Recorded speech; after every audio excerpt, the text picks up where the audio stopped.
ඔයා දන්නවද මේ පැසිෆික් සාගරයේ තියෙන පාවෙන දැවැන්ත දූපතක් ගැන? කැලිෆෝනියාව සහ හවායි දූපත් අතර තියෙන මේ දූපත හඳුන්වන්නේ ග්‍රේට් පැසිෆික් ගාබේජ් පැච් කියලා. මේ මහා පැසිෆික් කුණුගොඩේ අපද්‍රව්‍ය ටොන් මිලියන ගණනක් තියෙනවා. ඒ වගේ මේ දූපත කිසිම සිතියමක නැහැ. ඒක අභ්‍යවකාශයට පේන්නෙත් නැහැ. කොටින්ම මෙතන කිසිම ගොඩබිමක් නැහැ. ප්ලාස්ටික්, බෝතල්, මළුදැල් වගේ ඉවත් කරන ද්‍රව්‍ය වලින් තමයි මෙතන හැදිලා තියෙන්නේ. මෝදු රැළ නිසා මේවා ඔක්කොම එකතු වෙලා දූපතක් විදියට තමයි තියෙන්නේ. අද වෙනකොට මේ ප්‍රදේශයේ විශාලත්වය වර්ග කිලෝමීටර් මිලියන 1.6ක් පමණ වෙනවා. ශ්‍රී ලංකාව වගේ 24 ගුණයක්. ඒ වගේ මේ වගේ විශාල කුණු ගොඩවල් පහක් විවිධ මෝදු වල දැන්ට එකතු වෙලා තියෙනවා. කිසිම කෙනෙක්ට මේව මත පා තියන්න බෑ. මොකද ප්ලාස්ටික් මිශ්‍ර ජලය තමයි මෙහි තියෙන්නේ.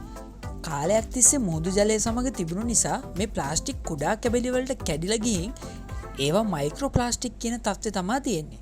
මේවා මාළු හා පක්ෂීන්ගේ ආහාර සමග එකතු වෙලා අපේ ආහාර වලටත් එකතු වෙනවා. ඊට පස්සේ ගොඩක් ලෙඩ රෝග වලටත් මේවා හේතු වෙනවා.